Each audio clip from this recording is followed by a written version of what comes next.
Hello, and welcome back to the Book Marketing Tips and Author Success Podcast. This is Penny Sansevieri with Amy Cornell. And I have to tell you, I'm always so excited when we get feedback, show feedback. We're getting so many new listeners, which I think we just got another, somebody else just reviewed the podcast today, which we check obviously religiously for new reviews. So thank you so much to all of you. Welcome to all you new listeners. And thank you so much for reviewing, because we love reviews. We check them all the time. So this topic comes up a lot. And I think that the cornerstone of any successful book campaign is not just what you're doing, but how you're doing it, in that many authors struggle with writing a book pitch. I mean, you and I, Amy, you and I have both written pitches, and you write a lot of them too. And you see this not just in a book pitch that they send, but also like in the book description on Amazon, which I know we have a variety of shows on that topic. Yeah, it's challenging. I mean, I think there's certainly the element of getting too close to your own work and, not being able to put yourself fully in somebody else's shoes and how they process that. But it's also a very, you have to really get in the right headspace too. And you can't just imagine yourself as one ideal reader, right? If you want to be selling books and convincing people to click buy, you kind of have to come at it from a few different angles. And it does get kind of complex. I love doing that kind of work because that's, how my brain, I like to run through those scenarios and come up with wording that really kind of hits home with different types of people. But it's definitely challenging. And it's almost like, it's like a muscle that you have to work at continually, and you get better at it the more you do it, for sure. And I think that's why it can be so challenging for authors too, because they release a book how often, and then they're supposed to come up with all this brilliant language, after writing a whole book. And it's like, wow, more writing. Right. Exactly. And I think that so I had a conversation, and part of the reason that we wanted to really prioritize doing a show on this was I had a conversation with an author the other day, and they really struggled to tell me what their book was about. And I think that if you're struggling to tell somebody what your book is about, nothing about your book marketing is going to be easy, right? So true. So we did a show, I want to say it was last year, on elevator pitches and the importance of elevator pitches. And that is where it all starts. And one of the things that I think is if you can come up with a really crafty, clever, 1 to 2 sentence elevator pitch,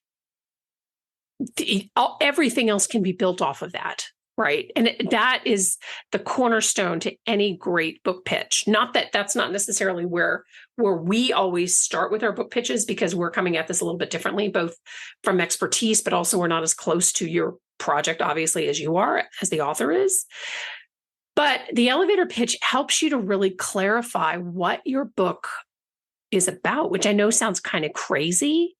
When I talk to authors about their book, a lot of times they struggle to tell me what it's about, because there's a bunch of different threads going on, right, in the story, which is, for fiction, obviously, is very typical. So you have this, right? So Amy and I, we started this, just as an example, we started this book group with a text string that we're on, right? So we picked this book called Hidden Pictures. It's really, really, really good.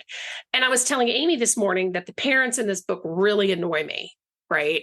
They annoy me to no end, but the book is fantastic. But the fact that the parents annoy me is not necessary to the story. It's a story adjacent, as it were, right? So when we talk about different threads of a story, every fiction book in particular, and we'll address nonfiction in a second, has a lot of different threads going on, and that's very normal. Your book pitch, the core of your story, is what your story cannot be without, right?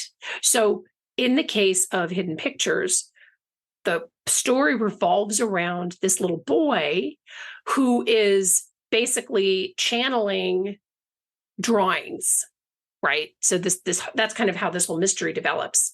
Without this kid, you basically don't have a story. Right. So think about, as you're thinking about this, as you're listening to this, think about what is the one element in your book that your story cannot be without. And if you say to me, Penny, but there are actually 5 elements, I'm going to come back and say, you're only allowed to have one. I mean, Amy, what, and like I said, we're going to talk about the nonfiction just a second, but talk me through what do you think about that? No, I think that's very true. And that's honestly the majority of the work that we do when we help clients refine their book description, which especially, as Penny said, for fiction, that makes up a lot of what you will be pitching. You want to pitch what is unique and interesting and different about the storyline to a genre influencer. And a lot of what we end up doing is helping clients filter out exactly what you were saying, Penny. Like, there'll be something in the description. It's like, that's just distracting at this point because you know why it makes sense. Right. But the person reading it on the other end of, the computer screen getting ready to buy it has no idea why that detail matters. And if anything, it can actually be distracting from convincing them to buy. Too much detail going onto too many different, as Penny said, threads about your storyline and things like that could actually end up killing that sale versus making that sale. Right, exactly. And so I think that to start, and one of the best ways to understand good book pitches is to look at other successful books on Amazon. And we said this in the elevator pitch podcast too. One of the best ways to learn how to write an elevator pitch is to edit other people's elevator pitches on their Amazon retail pages. And typically what I would recommend is go through like the top best-selling books, because those are probably going to have, I can almost guarantee you, they probably had the assistance of a copywriter, right? So maybe they're flawed, maybe they're not, but that will really show you what is the thing that really pulls you in.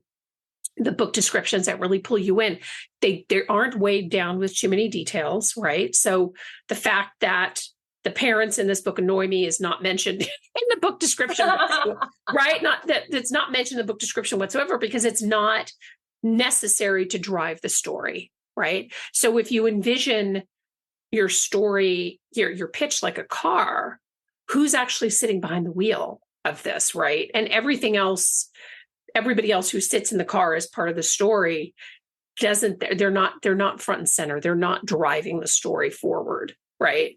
Exactly. Now, if you've written nonfiction, this becomes a little bit easier, but it's still tricky because, Amy, we have had many times where we've worked with nonfiction authors who struggle to actually know how their book will benefit the reader, right? Yeah, that is definitely one of the biggest challenges, because I think, again, it's too easy to get too close to your own work. So you're so hyper-focused on what you talk about, what you teach about, what you can advise on, and you're forgetting to think about what questions is your audience asking? What answers are they trying to find? And not that what you wrote and what they're looking for don't mesh, but you want to use the right language that makes that little light bulb go off in their head and going, they're talking to me, yes. So it's the difference between taking what you know and what you do well in your area of expertise, but make sure you're putting that into language that makes sense for the person on the buying end. And you're using language that they use in their own head, or that matches what they're searching for and things like that.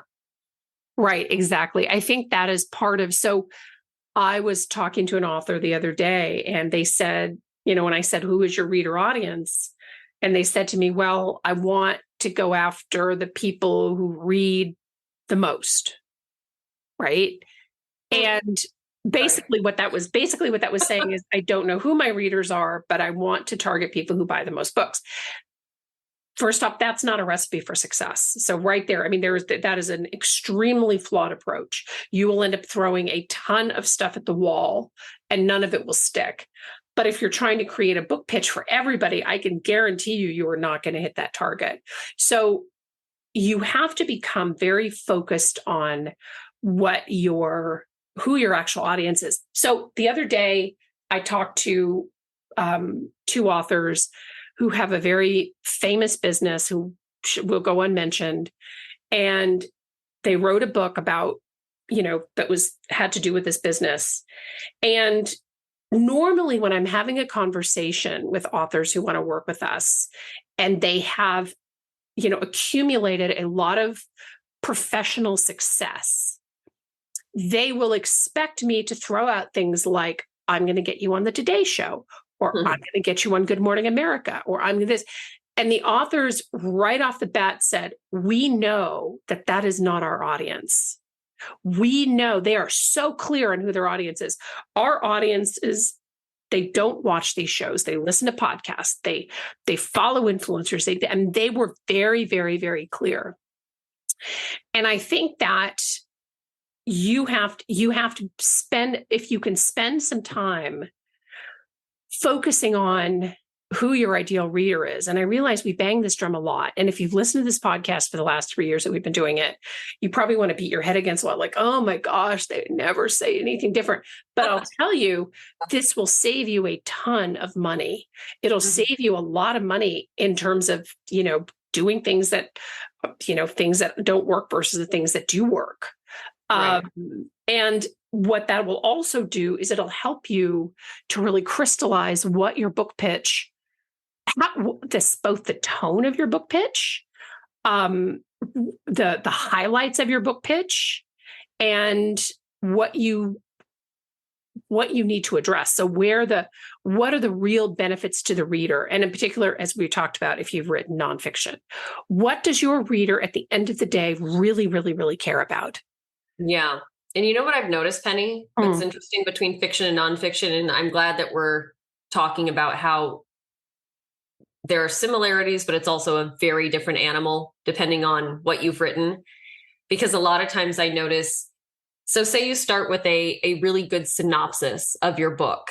A lot of times for fiction, that means taking away some details that make it more intriguing, more, that leave some cliffhangers in there that make people want to find out more. Whereas with nonfiction, you start with a clear synopsis and you almost always have to add more to that.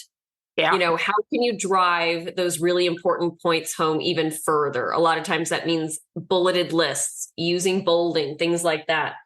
So it's like you really have to, like you said, know your audience, know who you're pitching to, write a really good synopsis of your book based on those people, and then fine tune it from there, one direction or the other. And it's amazing how often fiction ends up having to pull some things, to keep the people on the hook, to say, like, I have to figure this out. I have to get this book because I want to know what happens.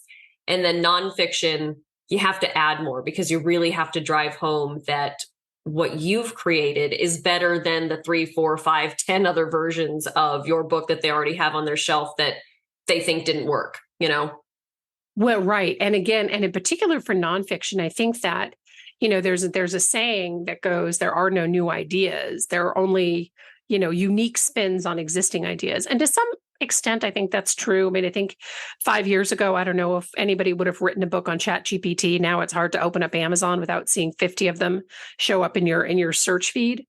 But there are, if there is a problem out there, if you're struggling with something or you need to learn how to cook something or whatever it is, there's probably a book for that. So you have to remember that what's your unique selling proposition? What's your USP? What is the thing that makes your book so unique? And that's the first thing that I will ask anybody that has a nonfiction book that I'm on the phone with. How is your book different from the 500 books out there? Or the 5,000 books out there or whatever, yeah. Right? You have to be able to crystallize that and know, and the challenge for a lot of authors, I think, with that statement is we always come from a place of ego. Like, well, my book is better because it's better. Well, I get it. But I need to know how it's better. You have to tell me specifically how this book is. You can't just say my book is better because it's better. That doesn't count. You know what I'm saying? Yeah, absolutely. And I think that you have to, and reading other books in your market and reading other, like you mentioned, reading other book descriptions and that kind of thing will really help you to sort of define how your book fits in, and help you weave that into a book pitch. The other thing that I recommend doing is read the reviews on other similar competitors on Amazon and see what readers are saying, like maybe what they missed. And you may read that and think, oh my gosh, I addressed that in my book. And that could be something that becomes your anchor. Yes, absolutely. And Amy, you also talk a little bit about, you have a great tip, and we've talked about this before, but it's worth mentioning again. Reading your pitch out loud. Yes. Isn't that cool? I love that. I know. And it's something that, honestly, I read out loud to myself a lot when I'm writing things, because your brain knows what you want to say. But when you read it out loud, sometimes you catch yourself, you're like, that could be better. Or, you know what I mean? There's just something about reading something out loud versus letting your brain run on autopilot. So it's like, I'm like, why don't we share that more with authors too? Because it's like, I do it. I read it in somewhere else as well. And I'm like, why do we not talk about this more? But yeah, reading your pitch out loud, you can even record yourself just on your phone or whatever and listen back to it. You could pitch to a friend. I know it sounds funny and maybe, it's like, oh, I don't know, I'm a little weirded out by that. Do it. Call a friend, ask if you can give them your book pitch and ask them for their feedback. But there is really something about speaking what you want to convey and seeing how that lands and making it a better written pitch for the person on the receiving end when you send it out. Yeah, because, it's not always, we always say that you want somebody, your friends and your neighbors and your family will all say, oh, of course, we love your book. We love your book. And it's not so much about getting your friends' feedback when you're reading it on the phone to them, but when you read it aloud, not just to yourself, but to somebody else, the perception of what you've written does change. Mm-hmm. And I've seen that, like even Amy and Amy, one of the things I really respect about her is Amy will tell me flat out, like, that's a really stupid idea. She's nicer than that, but like, she'll tell me flat out, she's like, oh my God, Penny, really? Are you serious? But I will sometimes, I will read something, or I'm thinking about doing, like this for my book or this for whatever, a pitch or something. And I'll read it aloud, and just the act of reading it aloud to her, I hear it and I'm like, oh, there's something wrong with this. And I don't know what it is, but I have to go back to the drawing board. That is a tremendously helpful tool. And people who do lots of speaking talk about, that's also really helpful before you get on a stage or something like that. But for your pitch, it's really good. And then, right. Go ahead. No, go ahead. I was going to say, there's also a lot to be said about the fact that, and this is something that when you work in marketing and advertising and things like that, the writing is often very different, because you don't want the brain to work too hard. You don't want people to spend too much time thinking about what you're trying to convey to them. So a lot of times speaking something out loud reminds you to write the way people speak and communicate, because I think that's very important too. Even the difference, Penny, I notice sometimes between saying it is and it's, depending on the tempo and the flow and the tone of what you're saying, it is versus it's can make such a big difference for the person on the receiving end when they're, trying to process what you're giving them. And so even small details like that can really change their first experience with your product. Exactly. And I think it's worth mentioning too, that we know that, and even though I just got done saying that, you want to make sure that you're not putting too many details in your pitch that distracts from what the pitch is about, there is an element of putting things in that will not only pique the interest of the reader, but using it is versus it's also slows the brain down a little bit. right? So it feels faster than it is. Does that make sense? Absolutely. And there are times where you want to slow people down and have them kind of marinate on that one sentence that's really supposed to be the kicker. Other times you want them to get through it because part of the pacing of them reading that adds to the whole theme and vibe of what you have going on with your book and your storyline and things like that. Yeah, exactly. So I think that, hopefully your takeaway from this is that it's not impossible to write a book pitch. It starts with your elevator pitch. So definitely go back and find that show. Because we actually took some examples. We had people write in. So we did some live elevator pitch feedback on the show, but definitely go back and listen to that one. Read other author websites, check other books on Amazon, see how their book description is written, and really look at it with a critical eye and see what resonates with you and what kind of, almost pulls you out of the story and where you get distracted. Because as soon as the mind gets bored, it's going to look for something else. And that's where, in particular on Amazon retail pages, that's what Amazon's kind of zeroes in on. That's why these pages are intentionally so distracting. So you really have to keep a very focused pitch and then practice and have a few of them that you feel like maybe different versions of them, right? Because a lot of times, like when we're pitching to influencers or media or something, we will have different pitches for different angles or different areas. Like a pitch to a parent is going to look different than a pitch to maybe, a school or, you know what I mean? I mean, it's going to look, it's going to have a different vibe to it. Yes, absolutely. So, well, I hope that this has been helpful. Thank you so much for tuning in. This is Penny Sansevieri and Amy Cornell. And once again, I just want to mention, we sound like we're begging for reviews, but we really aren't. We love reviews. Are we? I think we might be. I'd be begging for reviews. That's so funny. We should get like little sandwich boards and walk around and say, we'll do a podcast for review. I'll put them on my kids. There you go. And your dogs. Oh, yeah. Yeah. Anyway, we love reviews wherever you listen to podcasts. We also love show ideas. So by all means, write us with your show ideas, or if you're having a problem that you want to solve that maybe we can help unpack on the show, we'd love to do that. Thanks so much for tuning in. Bye-bye.